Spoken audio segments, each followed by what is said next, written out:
નમસ્તે વિદ્યાર્થી મિત્રો, હું વાજાનિધિ માય YouTube ચેનલમાં આપ સર્વે વિદ્યાર્થી મિત્રોનું ફરી એક વખત સ્વાગત કરું છું. આજે આપણે જોવું છે વિષય ગણિત ધોરણ 7 પ્રકરણ 7 રાશિઓની તુલના, જેમાં આપણે ચલાવેલું સ્વાધ્યાય 7.1. સ્વાધ્યાય 7.1 નો પ્રશ્ન 1, 2 અને 3 આપણે જોયેલો છે. આજે આપણે જોવો છે સ્વાધ્યાય 7.1 નો પ્રશ્ન 4. જો શું કહે છે, સ્વાધ્યાય 7.1 ના પ્રશ્ન 4 માં આપણને રકમ આપેલી છે શોધો, એવું બસ સૂચના શોધો એટલી જ આપેલી છે અને લખેલું છે 250 ના 15%. 250 ના 15% એ કેવા શું માંગે છે? જ્યાં આપણને આવી રકમ આપે કે ના આટલા ટકા, એટલે કે આપણે શું કરવાનું છે, જ્યારે વચ્ચે શબ્દ ના આવે ત્યારે આપણે ગુણાકારની નિશાની લગાવવાની હોય છે. જેમ કે આપણી પાસે છે 250 ના 15%. 250 લખીએ, ના કાઢી, ના છે એ શબ્દને આપણે કાઢી અને ત્યાં આપણે ગુણાકારની નિશાની કરશું 15. અને જો આપણે પેલા શીખેલા કે જ્યારે આપણને અપૂર્ણાંક આપેલું હતું અને ટકામાં રૂપાંતર કરવા હતું, એટલે કે ટકાની નિશાની લગાવવાની હતી, ત્યારે ટકાની નિશાની લગાવવા માટે આપણે શું કરતા તો કે એને ગુણ્યા 15, એને ગુણ્યા 100 કરતા. કોઈ પણ સંખ્યા એટલે એને ગુણ્યા 100 કરવા પડતા. હવે આપણને એક પાસે ટકા, પણ ટકાની નિશાની આપણે કાઢવી છે, ત્યાંથી ટકાની નિશાની દૂર કરવા માટે આપણે 100 વડે ભાગવા પડશે. તમારે બાજુમાં નોંધ સ્વરૂપે લખવું હોય તો લખી શકો છો કે ટકાની નિશાની દૂર કરવા 100 વડે ભાગવું. ટકાની નિશાની દૂર કરવા 100 વડે ભાગવું. 100 વડે ભાગવું. જ્યારે આપણે ટકા દૂર કરવા હોય છે ત્યાં આપણે 100 વડે ભાગશું અને જ્યારે ટકાની નિશાની લગાવવાની હશે ત્યાં આપણે 100 વડે ગુણશું. અહીંયા આપણે ટકાની નિશાની કાઢવા માટે 100 વડે ભાગ્યા છે. હવે જો આપણી પાસે 100 વડે ભાગાકાર છે, અહીંયાથી એક શૂન્ય અને અહીંથી એક શૂન્ય ઉડી જાય, જે આપણે અગાઉના લેક્ચરમાં શીખેલા છે છેદ ઉડાડતા. હવે અહીંયા આપણી પાસે 25 છે, અહીંયા 10 છે, ઉપર 15 છે. અહીંયા આપણે 5 દુ 10 કરી શકીએ તો કે હા. અહીંયા આપણે 5 ગુણ્યા 5 25 કરી શકીએ તો કે હા. બંનેમાં કોમન 5 5 કેન્સલ થાય. ઉપર શું વધ્યું છે આપણી પાસે 15 ગુણ્યા 5 અને છેદમાં આપણી પાસે વધેલા છે 2. 15 ગુણ્યા 5, 15 નો ઘડિયો આપણને આવડતો હોય, 15 પંચા થાય 75 અને એને ભાગ્યા આપણે 2 કરવું છે. જો મેં તમને પહેલા પણ 75 ભાગ્યા 2 નો ભાગાકાર કરાવેલો છે, છતાં આપણે અહીંયા બાજુમાં 75 ભાગ્યા 2 નો ભાગાકાર કરીને જોઈએ.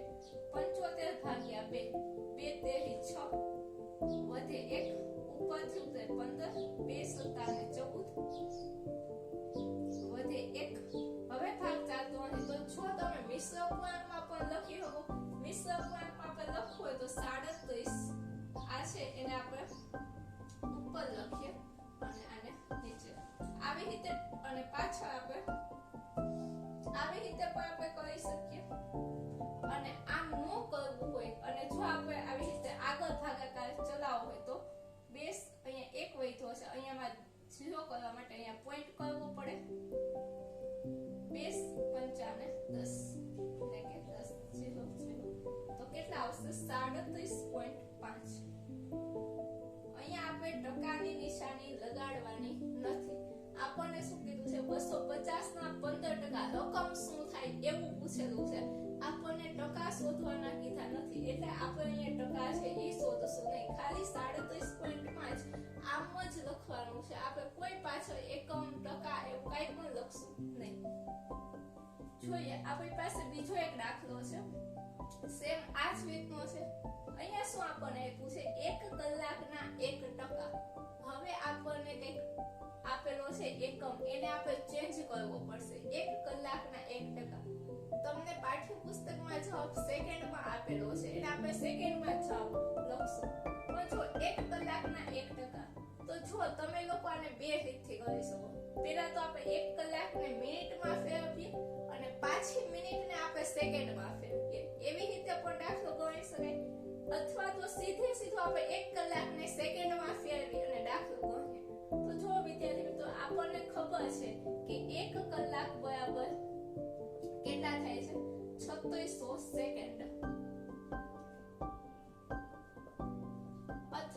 જો તમને આવું નથી ખબર 1 કલાક બરાબર 3600 સેકન્ડ, તો પહેલા તો આપણને 1 કલાક એટલે મિનિટ કેટલી થાય ખબર છે? તો કે હા 1 કલાક એટલે કે 60 મિનિટ, અને પાછી આ 1 મિનિટની 60 સેકન્ડ એટલે કે આ 60 અને 60 ગુણ્યા ભેગા કરશો એટલે શું આવશે? જવાબ 3600 સેકન્ડ.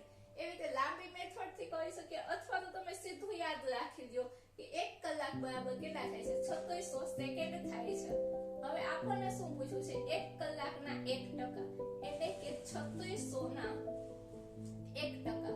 અહીંયા ગુણ્યા નાનું આપણે ના છે એ દૂર કરી, નાનું બધું દૂર કરી અને ગુણ્યા લગાડશું 1%, 1 અને છેદમાં 100. ટકાની નિશાની દૂર કરવા માટે આપણે છેદમાં 100 લખ્યા છે. હવે જો અહીંયાથી 2 મીંડા અહીંયાથી 2 મીંડા કેન્સલ કરીએ તો શું આવશે? 36 આપણો જવાબ આવશે. 1 કલાકના 1% બરાબર કેટલા થાય? 36 આવશે. તો જો બે દાખલા તમને સમજાઈ ગયા છે, અને હવે આપણે જોવું છે ત્રીજો અને ચોથો દાખલો.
શું કહ્યું? પેલા હવે 2500 દેખા, નાની નિશાની દૂર કરી ત્યાં ગુણાકાર કર્યો, અને 20 છે તે આમનું દેખા, ટકાની નિશાની દૂર કરવા છેદમાં 100 દેખા.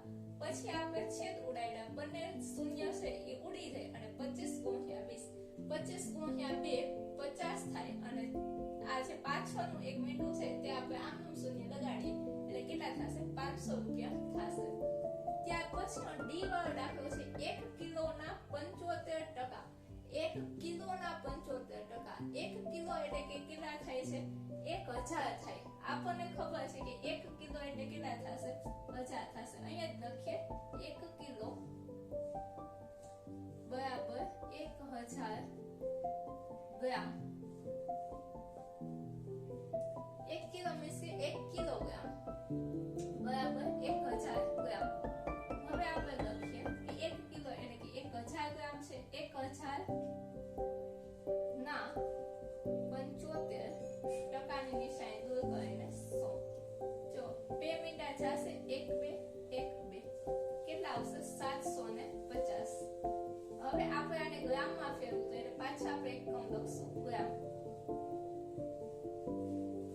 તમને અહીંયા કિલોની બદલે 1 કિમી પૂછી શકે છે, અથવા તો 1 લીટર પૂછી શકે છે. એવી રીતે તમને એકમ ફેરવીને પણ આ દાખલો પૂછે.